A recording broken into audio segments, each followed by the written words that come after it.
the offensive line. We know we had one of the worst offensive line teams in the country last year, and so I've kind of broken it down, but I'm cautiously optimistic. Some fans are saying this and that and the other, but I'm looking at just different things they've tinkered with.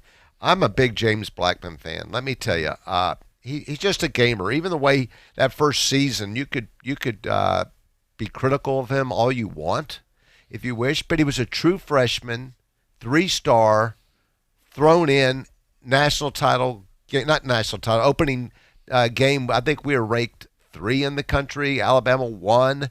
Francois goes down on a freak knee injury, and there's the only guy backup. It just was there. He did his best, and of course floundered at times. Showed some possibilities. He's got a strong arm. He's put on 30 pounds. Wow. So Slim is now 192.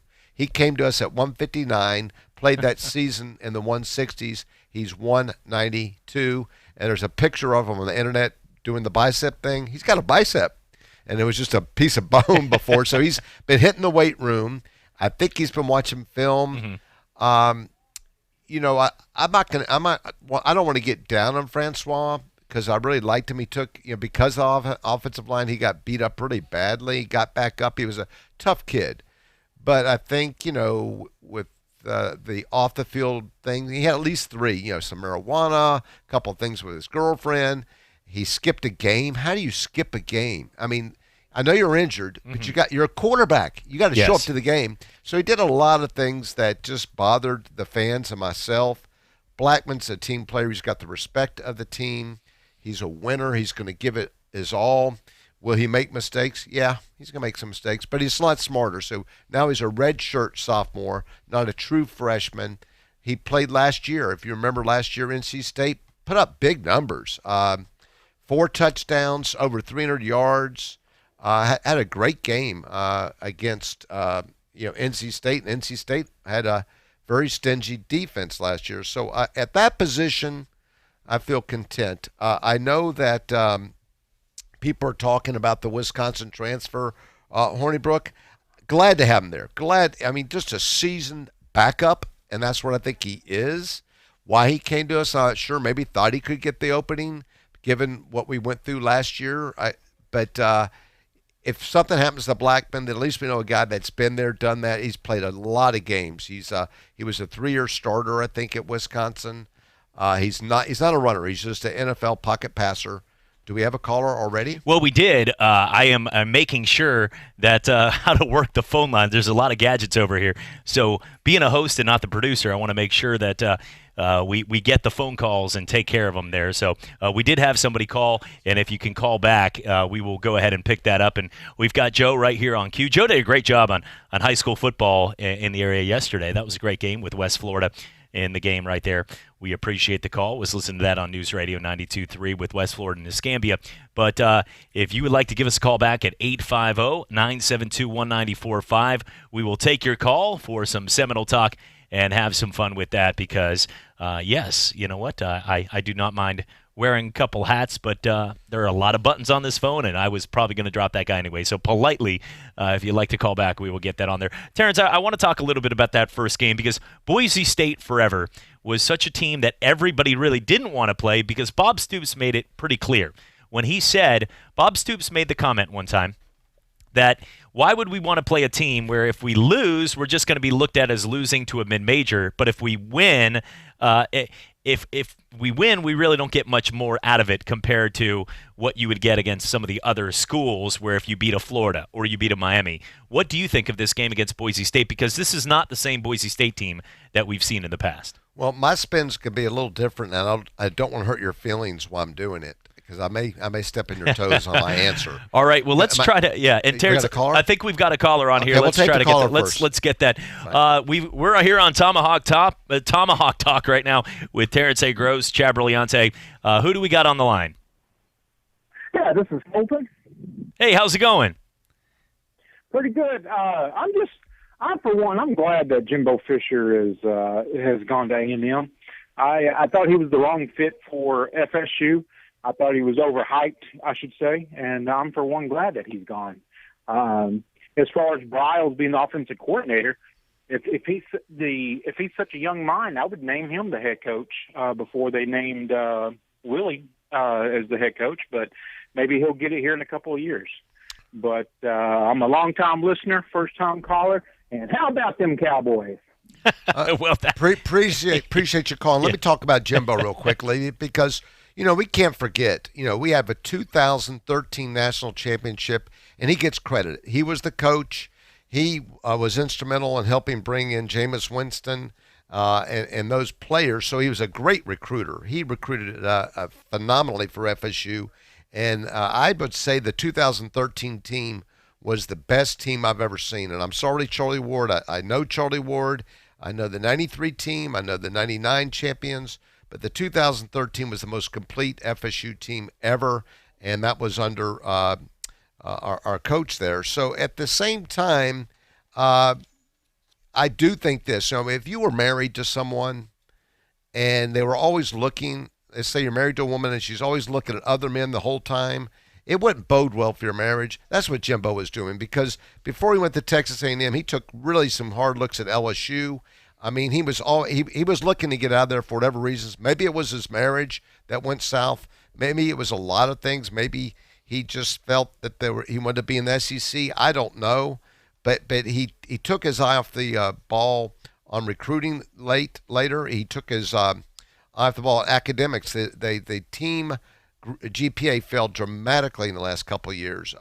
Actually, Willie's brought that up, so I don't want to forget. I don't want the listeners to forget that these kids should be getting an education too. I love football. I want to win, but we want to make good young men out of these people. We want them to do well in school. They're getting scholarships for education. Not everyone's going to make the NFL, so at least they'll have a backup plan. Do we have another caller? Actually, no, that was just Opus. We appreciate that. We will open up and continue with our phone lines here at 850-972-1945. Let's go back to Boise State. So my answer to Boise State, I got to tell you this. So 8 years ago, 10 years ago, when Boise State was always almost undefeated, always at the top of the polls, I used to think, go get a schedule, which brings up Central Florida. That's why I'm sorry. I know, it's okay. I understand it. And I thought, okay, they're probably really good. They look great. The blue field, it's all. But who are they playing? And at the very end of the season, they play bowl and do pretty well. So they were a very good team, but they just never stepped out. So this schedule was agreed to probably 6-8 years ago. I mean, they don't just do them every 2 years. So FSU's always shown a willingness to play anybody. Look how we've opened up in the past several years. We opened up with Ole Miss, Alabama, Oklahoma State, Virginia Tech, and now Boise State. That's been about the past 5 years. So we've been doing it. So Boise State, you're right. They're the unknown. I feel I have really studied FSU preseason more than any year. I got so much material, and I know the players a lot better than in the past. I'll be honest, I don't know Boise State other than the reputation. So I don't know much about them. I just know that they are historically good.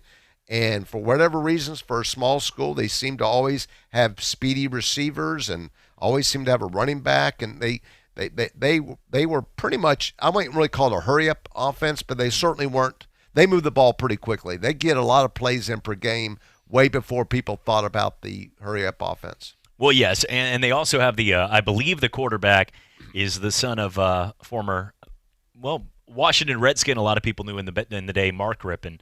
Brett Rippon is their son, who is now. It's funny, I'm not going to throw out the age card, but I think it's funny when I'm watching guys. I'm 34 now, and I got kids. And Terrence, I know your son Rhett, or you're watching people. We watch generations. I'm watching the Toronto Blue Jays on baseball, and Craig Biggio, Vlad Guerrero, and Dante Bichette's kids are out there playing, and I'm like, wow, geez, I remember watching them yesterday, stealing bases and hitting home runs, and that's the age we're going to football now with Derek Brooks' kid out there. We've got Deion Sanders' kids, yes, Emmitt Smith's kids going out to college here in Dallas, and it's just you see Brett Rippon, the son of Mark Rippon, will be the quarterback on the field. Just a little fact for when you see Boise State out there in the uniforms. They're not going to be wearing those camouflage blue on blue turf, though. That's a good news right there because it's hard to see on TV.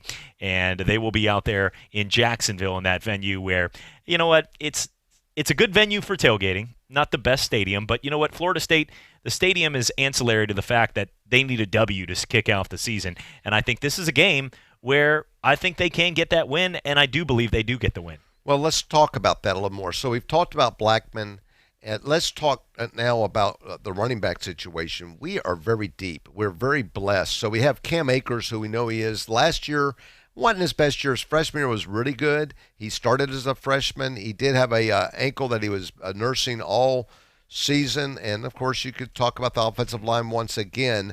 But we have Laybourne, who is excellent. He had a knee surgery in the middle of last season. He may have gotten a medical red shirt, as far as I know, because it knocked him out. And we have this guy, Grant, that can't wait to play. So we are 3 deep. I'm hoping that we just run the ball at many misdirections. I saw a couple plays. I don't know if you've watched any of the plays on YouTube, but we're starting to – almost looks like Georgia Tech look. So we have a look, two backs in the backfield – and some shuttle passes or whatever. So a little razzle dazzle with some maybe like an option look with these backs. So we have great backs. We have great receivers. This Tamarian Terry is a real deal. He had 3 touchdowns last year for over 70 yards. He did have some minor knee surgery in July. They're not worried about it. I think they just had to clean up some bone chips or something. So it wasn't like an ACL. It was no big rehab thing. I think he just had to clean something up. So I love this kid. I love our 3-star late scholarship offer to the West Florida Tech kid, Helton. Yes, Keyshawn Helton. Keyshawn Helton. He is a little fire plug. He's small. He as a slot receiver, he's the guy when they get in trouble. Safety valve could be open, and he gets yards after the ball. He's sort of invisible, so he can disappear at 5'9", get that 10 or 15-yard pass play, maybe make something of it. But he's a player, and they say he practices harder than anybody. Nobody does. So I love this kid, and that's the attitude we want. We don't want the prima donna 5-stars. They're saying, hey, I'm the 5-star, man. I don't want to run any laps. I'd rather have a 3-star that's working his tail off. I would agree with that. As we continue our conversation here on Tomahawk Talk, we're going to get into more on the schedule upcoming, taking a look at where Vegas has their over-under and also the schedule ahead as we talk a little Florida State football. The season kicks off next Saturday, and it's going to be a good one. Boise State right there in Jacksonville, and then a number of games this year when you look at it. I believe that's one thing, Terrence, when I was looking at the schedule, and we'll get to more on this when we come back from the break, but there's about 6 or 7 games that are the difference between a team like Florida State being 9-3 and the difference in going 4-8. And that's the difference in college football, just a few single plays. As Terrence was talking about James Blackman, you know that first year in Jimbo's final season when they went 6-6, the fumble against the play against Louisville, the touchdown pass in the final seconds against Miami. Those plays were the difference between 9-3 and 6-6. Just a few difference plays, and that's it. So that's what we're going to look at here with the schedule coming ahead, and you can be part of the show at 850-972-1945. Florida State, such a rich history from Derek Brooks right here from Pensacola. Last year, Charlie Ward being the coach at Washington, and so many more athletes. We're looking for guys like Keyshawn Helton and more to continue the legacy of great players from Pensacola and the surrounding areas that go on to have illustrious careers in Tallahassee. We're coming back for more right here on Tomahawk Talk. It's Terrence A. Gross, Chad Brillante with you here on this Friday afternoon.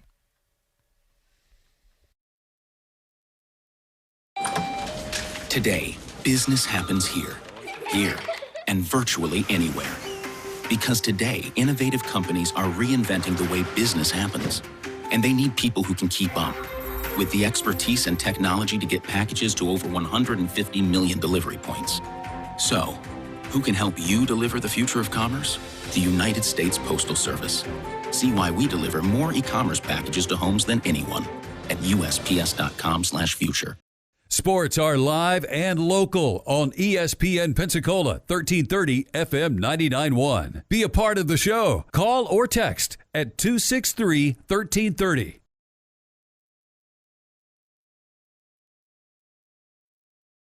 Football season never ends on Talk Football with Coach K. Stidham is tearing it up at New England. He may well be the incumbent to Tom Brady there. Former head coach of the Buffalo Bills, Coach K brings his expertise as he breaks down the game, the players, the coaches, and the front office. Plus, high-profile interviews from the biggest names in football. Talk Football with Coach K every weekday from noon till 1 on ESPN Pensacola 1330 FM 99.1.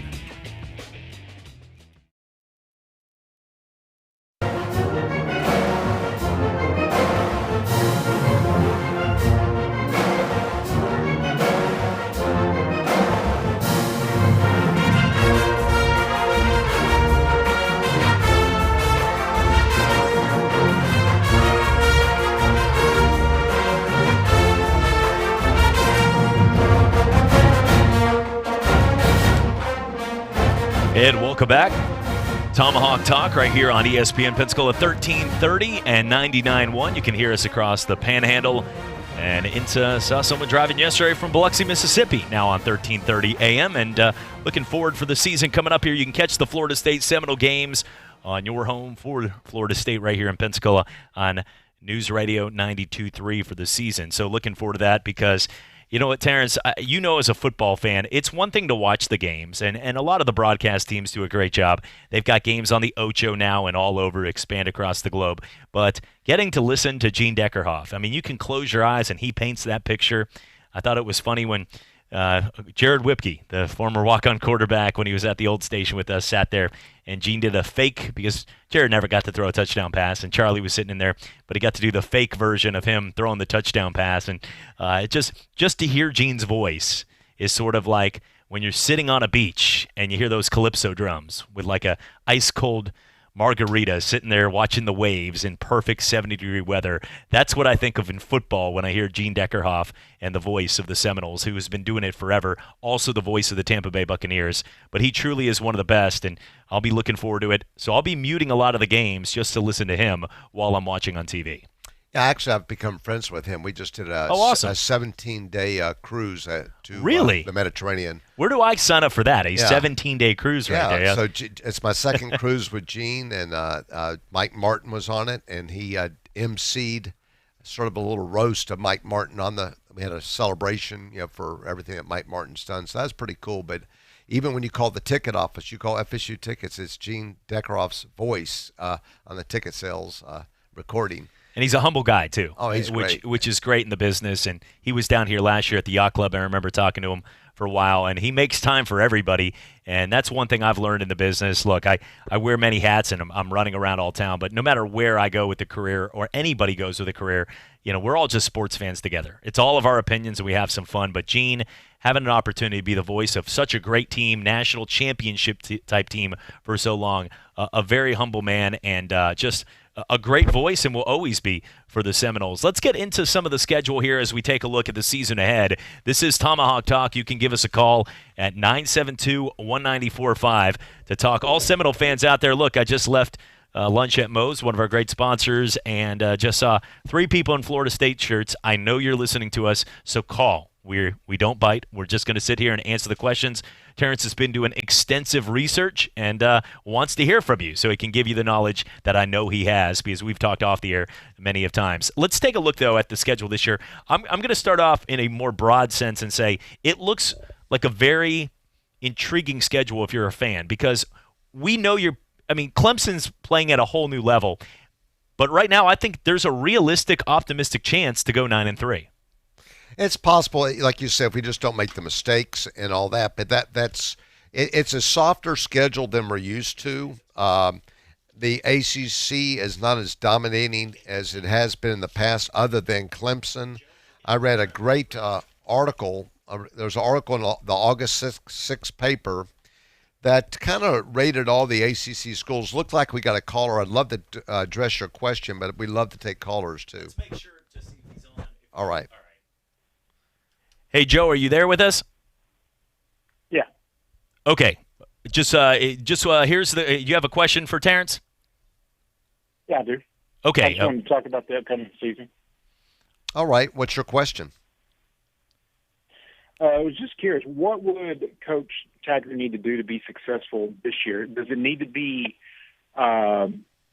if they have less wins this year, but the team looks more productive? Would that be enough to save his job and make it look good going in the future, or does he need to have a much, much better year in terms of maybe have 10 wins this year and just look superb? I mean, what's going to be considered a successful season based on last season? Great question. So last year we did go 5-7. First time we haven't been to a bowl game since that 1981, I believe. So I would say this: if we go 7-5, which is better than last year, he'll start next season on the hot seat. I mean, as much as we like him, and FSU doesn't change coaches every day, at 8-4, we can look at it rebuilding. Anything less than 7-5, he's really going to be on the hot seat. So your question kind of blends in with Chad's, because it's the same thing about where do we see ourselves going. So Boise State, we're favored, but I'm going to say coin flipped, okay? We don't know them. I'm hoping we win. I'm hoping it's going to be hot enough to make those people from Boise sweat, like in the third and fourth quarter. It should drain them and maybe give them leg cramps. But if we win that game, then of course we win Sanford. I mean, shame of us if we don't win Sanford. So I'm going to skip by them. And then we start looking at some of our games. So we got Louisville coming up. Louisville's, ever since they lost Lamar Jackson, they're in the toilet. So there's no reason we should lose to Louisville. It's at home. They're in shambles. So you got to give us a W and so forth. Then we got to play. At some point we're playing Wake Forest. Wake Forest is pesky, but again, they're not getting the talent we have. We have to beat Wake Forest. We can't even let them play us close. Boston College, I was up there 2 years ago where they spanked us. It's one of the few games I've ever walked out on, and I think the final score was like 39-3. It was horrible. We got to beat Boston College. We have better players. They do have A.J. Dillon, a future NFL running back coming back, but that's pretty one-dimensional. We got to be able to beat them. North Carolina is going to be interesting because what happened at the very end of recruiting? Do you remember what happened? Hal, our 4-star, we had him locked up high 4-star. He is FSU. And what happens? Mac Brown comes in, the kid's from North Carolina, the kid's dad gets to him. Hal is now going to be the starter for North Carolina. And we thought he was going to be the real deal for us, so we can't discount. He's a true freshman at North Carolina. So I don't know. But North Carolina, they get athletes up there. We got to find a way to beat North Carolina. And so those are some of the must-win games. Now, if we go to Syracuse, they're actually doing very well. But they did lose Dungy, their quarterback. So the newspaper has them at 9-3. I think they're beatable. Without that quarterback was everything last year. Well, before y'all go to break, let me ask you this then. So do you think it's not going to be so much based on last year's performance, but they're actually going to look the school board or the trustees and the booster club, they're actually going to look more at the second season as a whole by itself and whether or not he's been successful or not? Or are they going to base it on last year? Hey, if you have a better year than last year, then you're good with us. I can't speak for them, but I did actually go on this booster trip with Gene Deckerhoff and those people, the same people you're talking about. Coburn, the AD, was on it. So I got and a lot of the high trustees were on this thing. We're patient people. Look how many coaches we've had since 1976. 3. Who could say that in college football? And Jimbo Fisher left on his own volition. We didn't fire Jimbo. He left us. So we are a very patient fan base. I think everybody agrees Willie Taggart is a prince of a guy. I mean, everybody sings his praises. He's a disciplinarian. He's a great father figure to many of these kids. There's a lot of pluses, but at the end of the day in college football, you have to win games. The Seminole fans have been spoiled. You know, when you have 14 consecutive top 5 finishes, 14 consecutive top 5 finishes, you know that's the bar was high, and so I would say that 8-4, I think they would be content. I think 8-4 is the number we have to hit. I think every Seminole, if they have a brain, would be elated with 9-3. At 7-5, that's kissing your sister, and I think he starts off on the hot seat. Not saying they fire him, but he'd be on the hot seat. Anything less than that doesn't bode well. So he's got the coaches. It seems like, yeah. I was going to say, it seems like nowadays in college football, all they want you to get to is that magic number of 6 wins, because everybody gets a bowl game. So if you get the 6 wins, then you're good, it seems like. And it seems to make it average football at that point. So, if they can get to 8-2, 9-3, then we can see what they're going to do at that point. But I think they're probably going to be right around the 6-7 wins mark this year. Well, then he's on the hot seat, because FSU definitely is not looking for mediocrity. We've been spoiled. We've risen from the ashes. We were an all-girls school, and we're just to have consecutive. At the end of Bobby Bowden's career, you remember the last 2 years he was 7-6. Those last 2 years, and that was enough for the fan base to do something, and the boosters. Jimbo, certainly did not do well his last year. So at the end of the day, we're not looking to be bowl eligible. That is not the goal. It's sad we broke that streak last year, but that just to be bowl eligible and to play Northern Illinois in some bowl is not where the Seminole Nation wants to be. They want to be where Clemson now is. It wasn't long ago that we dominated Clemson. And Dabo's done a great job over there. We want to be competitive with the Florida Gators. We want to be competitive with Miami Air Foes. We don't want to be the doormat. So, no, they are not going to be content with a 6 or 7 win season. Trust me. Thank you. All right, well, thank you for taking my call. Appreciate it, Joe. Thank you. 850-972-1945 opens up a line for you. Look, Terrence, I think a lot of the conversation he was saying and what you were saying as well with the numbers, I'm a true believer in college football more than the NFL. The NFL is all, if you know the Tom Brady New England Patriot teams, you know teams like if Philadelphia Carson Wentz can stay healthy or Drew Brees in New Orleans, they got a good shot. But they're not worried between 10-6 and 12-4. They're more worried about getting home field advantage and getting into the playoffs. That's the key when you're that good. In college football, it is about the dynamics of how you play, how you win, how you look at your crowd. Because, look, Florida State's not going to a national title this year, and I think every fan's realistic about that. Clemson's the best team in the ACC and probably in the country right there with Alabama. The difference is last year it wasn't that they just lost games, because 5-7 is one thing. When Jimbo went 6-6, it was a different version of how they lost than the 5-7 team last year. Losing in the fourth quarter to Samford, getting embarrassed in week 1 against Virginia Tech, the way they didn't compete against Syracuse, the way against a rival they've dominated over the last decade in Florida, the game was over by halftime and pulling starters and punching people and getting people kicked out and losing the sidelines. All of that plays an intricate part into the dynamics of keeping your job. If you look at a team like the Auburn Tigers, Auburn finished last year in the regular season 7-5. But one of the big difference was you can look back at a game where they pretty much had it won sitting there against LSU and found a way to lose 21-22 in the final minute. LSU was one of the top-tier teams. They lost the game at Mississippi State with a pick at the end of the game. They lost another game in the final minute where they had a shot against Georgia. All these things add up, and for Florida State, it's not only going to be about 7-6, or 7-5. It's not only going to be about 6-6 or 8-4. It's going to be about those games against Syracuse, those games against Virginia, the NC States and Louisville's, those ones that we look at as very close games right now on paper, like Boise State. If they go out and they lost in a field goal, I think fans would say, okay, we got a lot of things to learn. If they get flat out beat in Florida by a bunch of guys from up in Idaho that like to play in cold weather in the mountains by 30 points, then there's going to be already a storm brewing in the paper the next day. It's going to be a big difference, and I think that's one of the keys is to change the dynamics of going back to Florida State football. It's not just about the overall record.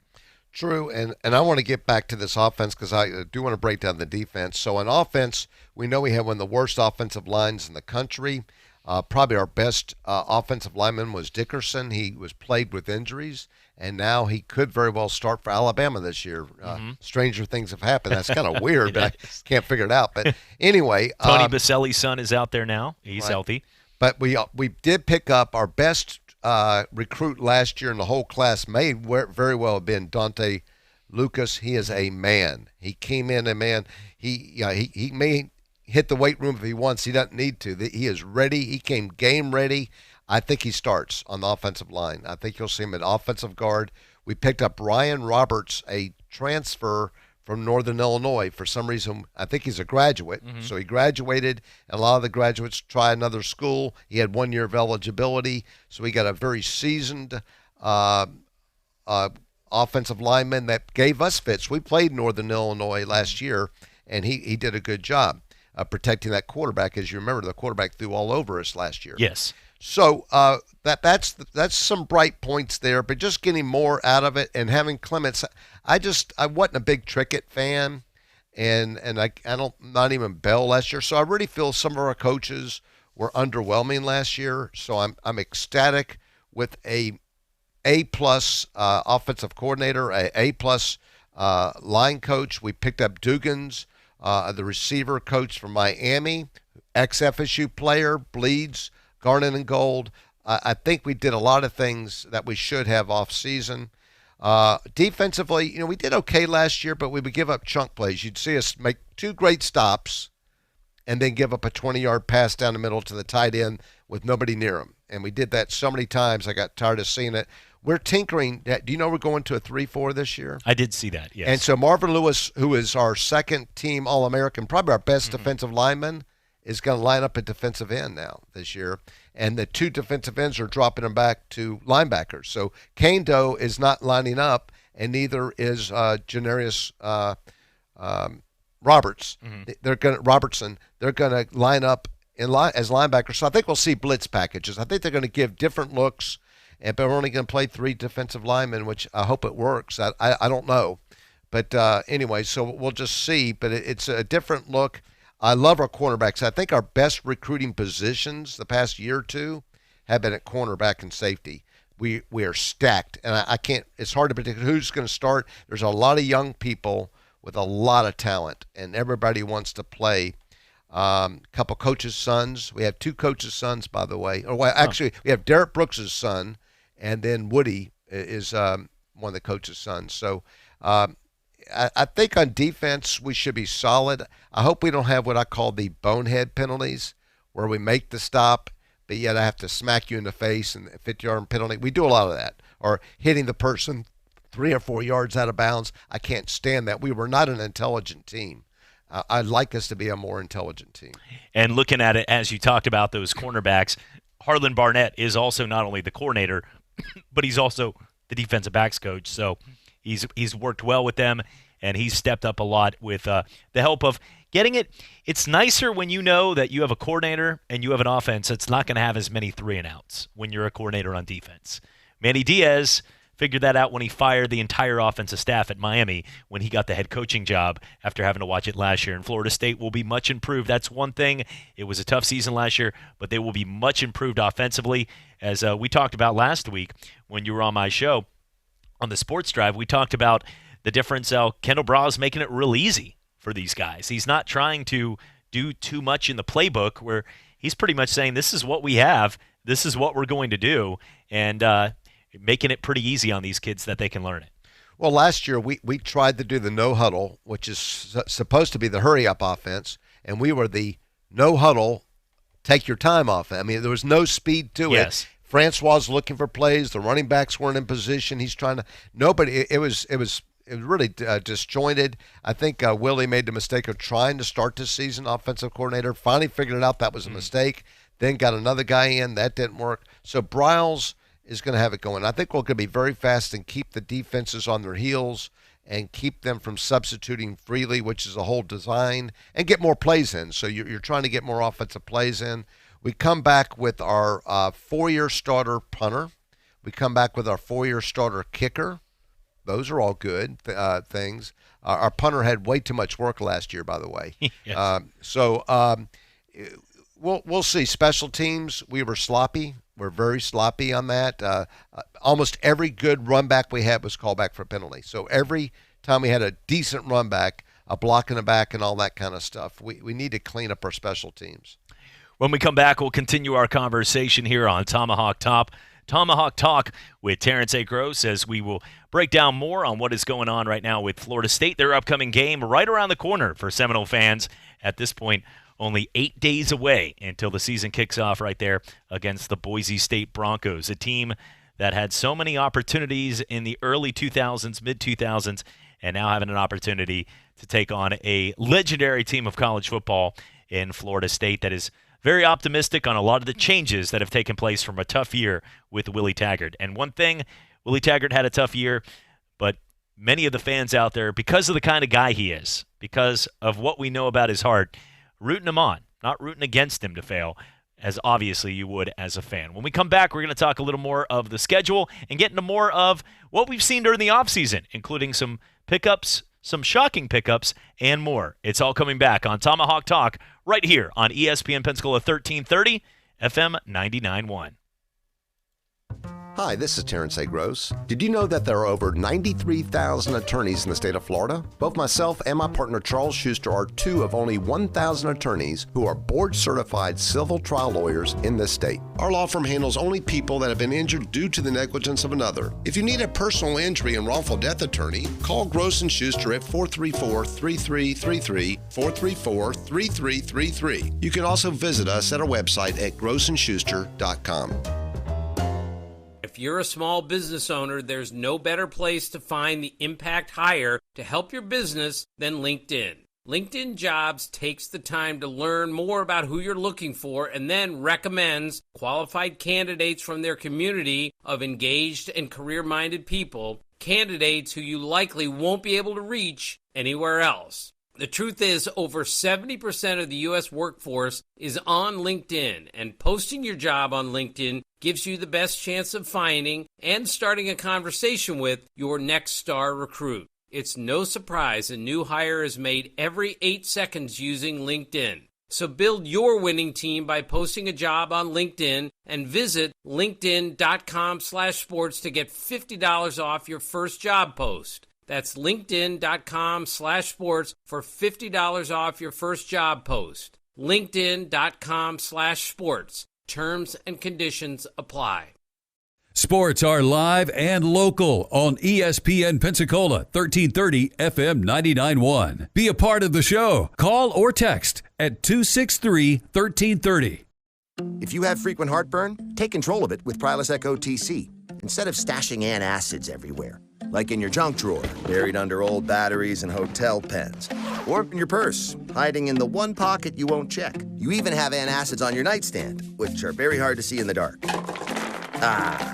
It's time you stopped stashing antacids and started taking Prilosec OTC. 1 pill a day, 24 hours, zero heartburn. It's possible with Prilosec OTC. Use as directed for 14 days, not for immediate relief. All right, it's time for some straight talk.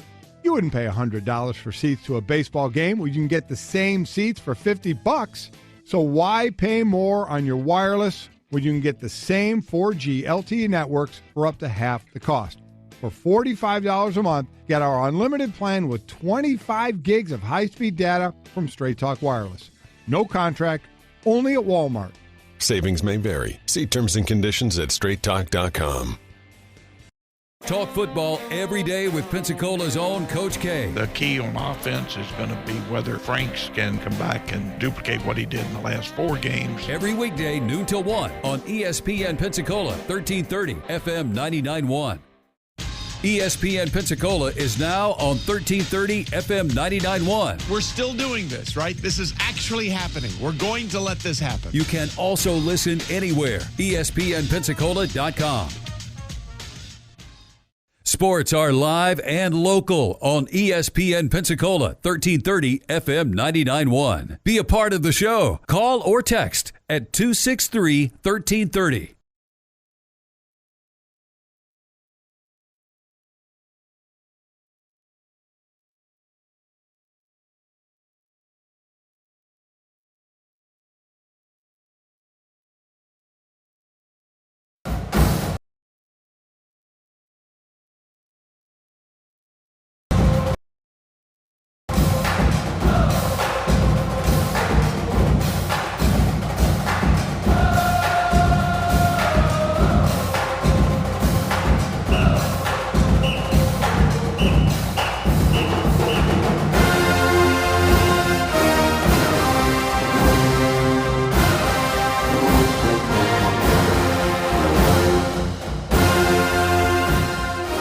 Welcome back to Tomahawk Talk right here on ESPN Pensacola, FM 99.1, 1330 AM. Thank you for joining us as always. Just hearing that, Terrence, is just getting me excited for the season because, you know, it's just one of those, once you hear the war chants and the bands, and that's one thing about college football. It's tailgating early. It's finding that $40 parking spot at the church or walking across the street and enjoying friends that maybe don't even live in the same city with you anymore, that you get to see once a year, maybe twice a year if they make the trip, getting inside Doak Campbell Stadium, getting to, you know, those people obnoxiously that are doing the wave in front of you when you're trying to watch the big third down. Everything that goes into a football game is the passion of college football. And next week it's going to be back for the Florida State Seminoles. Did you hear the latest at the stadium? What's the latest one?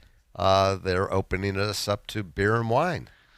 Well, there you go. I mean, so no more fun. I'm trying to figure it out. The timing. You have your worst season in 40 years, and now we open up beer and wine. So I don't know what that means. Yeah, that beats the Arkansas when they were trying to have the legislators allow guns into the stadium. Look, I'm all for our rights. I mean, that's one of our constitutional rights, and I'm all about it, and that's one of the reasons why a lot of people don't come and knocking in the South on your door. But I'm telling you, at the same time, to bring in a football game, I'm just envisioning right now an Arkansas and Alabama fan, and what used to be just a couple bloody knuckles turns a little south for everybody. So I don't care who you are. I'm watching the biggest shows, Gulf Coast Guns, some of our friends out there, but we don't need guns in football stadiums at all. That's one place. That's why those people that get paid a little with the yellow Usher shirts should be able to take care of getting you out of the stadium. But from a beer and wine standpoint, yeah, it's so I guess I won't have to bring my flask anymore. Is that what you're saying? Is that well? You may bring your flask too. Whatever. It can happen. Terrence, let's take a look here at some of the off-season moves. Now, Ira Schofel does a great job right there for WarChant.com, was down here yesterday at Seville Quarter. I had a chance to introduce him on stage for the Greater Seminole Club. And one of the things he was talking about was, the Alex Hornibrook wasn't a move that was typical when you bring in a Wisconsin slower type guy compared to an offense that you think quick, fast pace, move, up tempo. Doesn't seem to fit the norm. But one thing he is intellectually sound and knows good playbook. And if you're going to have a guy like James Blackman, who's a solid quarterback, it's nice to have a backup plan that's a safe zone. And I think that's what Hornibrook is. It's where most teams aren't sure what the heck they're going to get out of their backup. There's always going to be a safe option. I know they're saying it's a battle. I don't think it's a battle at all. I think it's Blackman's job, and I think he's going to, as you said, putting on 30 pounds, do a lot better. But what did you think when you first heard about the Alex Hornibrook move this offseason? Well, I was excited because at the time, our only potential backup was, I forget his name now, but he's a walk-on. We had a walk-on guy that I think had been recruited by Air Force and dropped out. Supposed to be a good athlete, but no experience, just raw and under the radar. But we do have also, at that time, we didn't know. We had Jordan Travis. He's been with us for a while, but the portal wouldn't let us know whether he was cleared or not. And now he's cleared from Louisville. Yes. And so we've had him, but we didn't know. So at the time, it was great just to know that you have a backup because injuries happen. Yes. And so forth. So Jordan Travis, he participated in the spring game. He's done all the practices. He's vying. I mean, he's trying to become a starting quarterback. I think he is a redshirt sophomore, probably maybe redshirt freshman.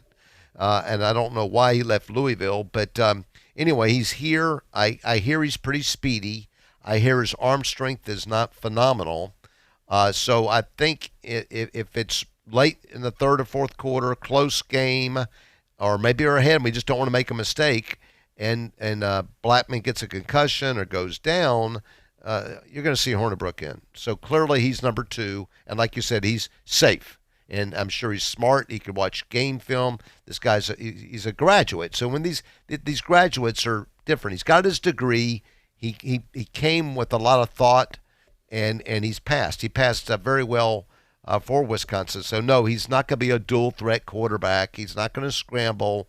But if we could, if we need him late and he can hold on to a lead or get that last minute touchdown that we need, I think he would be in charge and have that confidence after being a 3 or 4 year starter up at Wisconsin. Even more importantly than the backup quarterback, the optimism of just a new offensive line. Last year, based on the numbers, and I saw him on TV yesterday with the NFL Network. Steve Palazzolo does a great job of Pro Football Focus, and I know you've been over there when we were at the old ESPN and some of the stuff we've done with the Senior Bowl. And one thing that he said was Terrence, is that last year, based on the numbers, Florida State was dead last in the nation offensive line. And that wasn't a shock to the fans. Randy Clements comes in. He knows Kendall Briles. They know how to relate on the offense, which is huge. Chemistry, when you have a coaching staff, is incredibly huge. We look at the end product, and we look at something what Nick Saban does at Alabama. Let's skip that because that's not the norm. Most teams can't bring in a new coordinator every year and have the success like they do. That is something rare, and it's the same thing that happens in the NFL with Bill Belichick. But Randy Clements coming in is a big deal, and I think he's been working. A couple of the offensive linemen put on some pounds. It looks like he has them going in the right direction. I'm not going to say it's going to be the best in the nation, but at least it's moving towards the right track of seeing those guys like Cam Irving and the guys we've seen from years that have been going to the pros from one of the best offensive lines in the history of college football throughout most of the years at Florida State, now just getting better under Clements. Right. I think I saw we were 289, 300 last year. Yes. So pretty bleak. So now if we're like 110, which still isn't wonderful, it's a lot better than 289. That's right. So, and the systems will be different. And they're talking about the blocks you may not have to hold them as long depending what they're doing. Quicker releases. I think Blackman in his freshman year more often than not would hold the ball too long, and he ended up eating the ball and get sacked, and just learning to get rid of the ball. If they come in on you, get rid of the ball or quicker releases and so forth, and not just wait too long, because there's that magic number of seconds that you have with most teams. Some teams you have more seconds, so I'm not expecting a great turnaround at the offensive line. That clearly is our Achilles heel. Terrence, in your regular day job with law right there at Gross & Schuster, you have a chance to help people with injury law and things that people need help. Now, you have two rivals in Miami and Florida battling it out of the Florida Gators and Miami Hurricanes that both could be called Florida State's rival in many ways throughout the year and have some classic battles that could mean the national title before. From the games down in South Florida in the old Orange Bowl to the games in the Swamp, or the moments where you look back at Charlie Ward versus Danny Werfel. So many great seasons. You look right now at that battle. First off, do you have a team you're rooting for in this matchup, and what do you expect this Saturday, which is now tomorrow at 6 p.m. when they take the field from the home of my team right in that mix in the fake national champions down there in my neck of the woods in Orlando? Who do you think wins that game, and do you have a dog in the fight when Miami plays Florida? No, I don't have a dog in the fight. Your son went to Florida, right? My son went to Florida. I would say my first answer is who do I think is going to win tomorrow? I think it's going to be FSU. That's my point. Because either Miami's going to win or Florida's going to win. And no, but truthfully, I think the Gators will. I think the reason is this. Miami is starting a redshirt freshman quarterback. He did beat out Martell from Ohio State, which kind of surprised the nation. But there's reasons for that. We have Diaz, who I like a lot. Diaz has FSU blood in his veins, and now has a head coaching position there coming from the defensive side of the ball.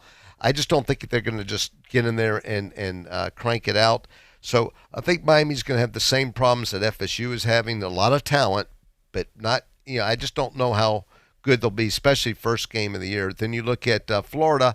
I don't think Felipe Franks is the best quarterback ever, but he's been around. He's seasoned. He's with he was with Mullins last year. He knows the offense. He's got lots of talent around him. I'm thinking Florida wins by at least 10, if not more.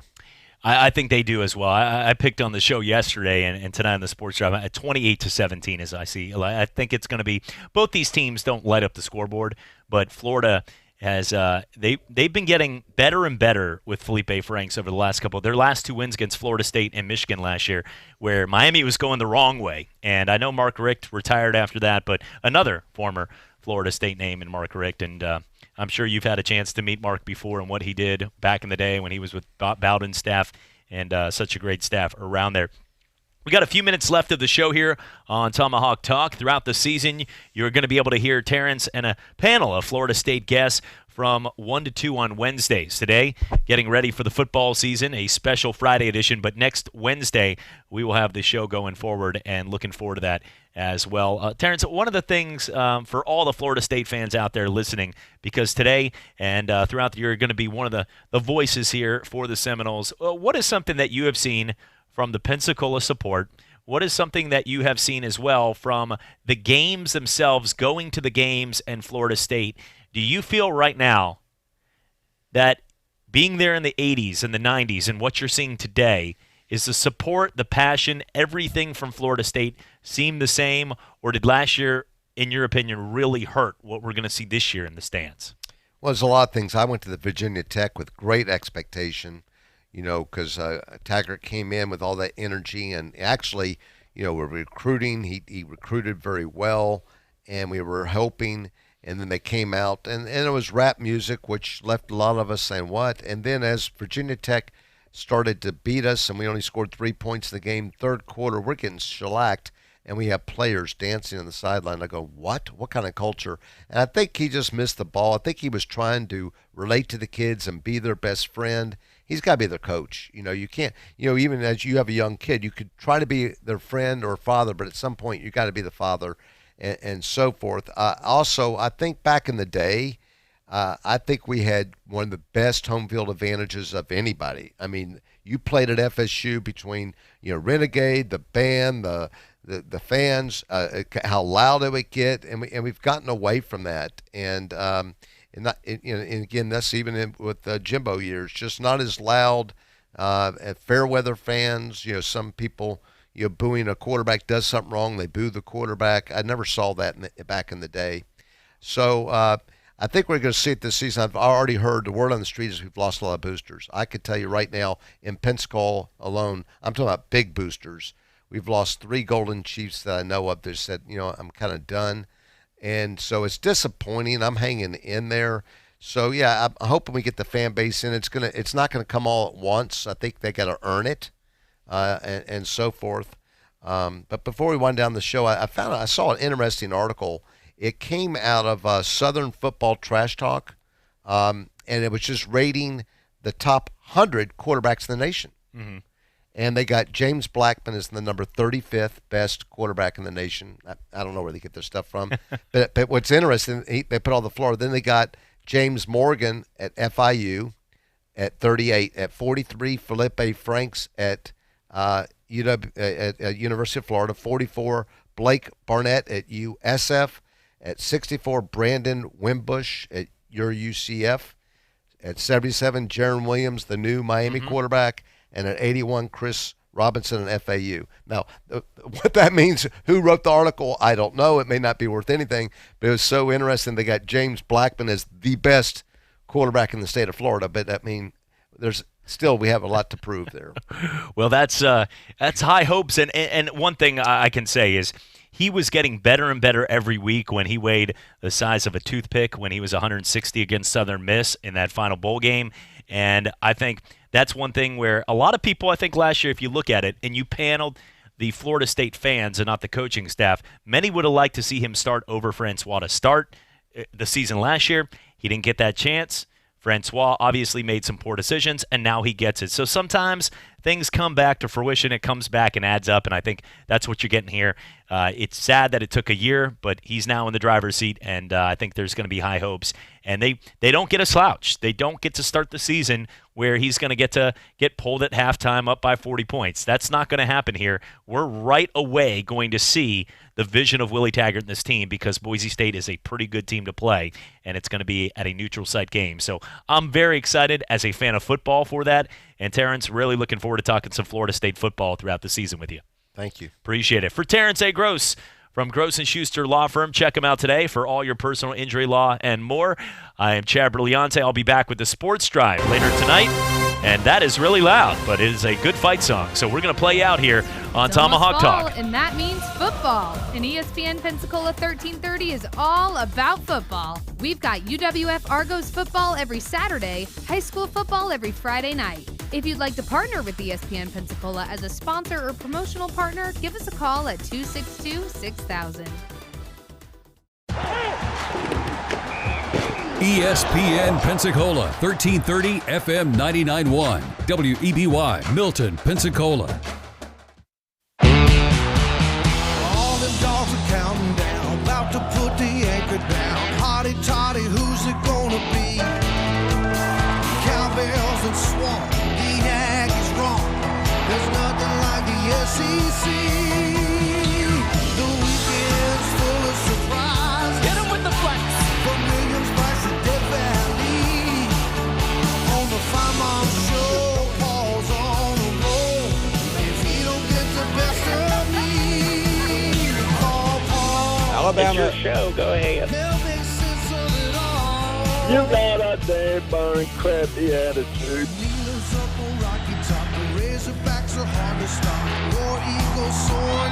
Let me talk, Danny. Okay, go. Talk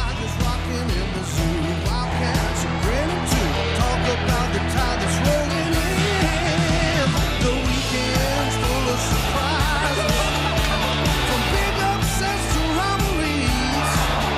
On the Fine Mom Show, heads are gonna roll.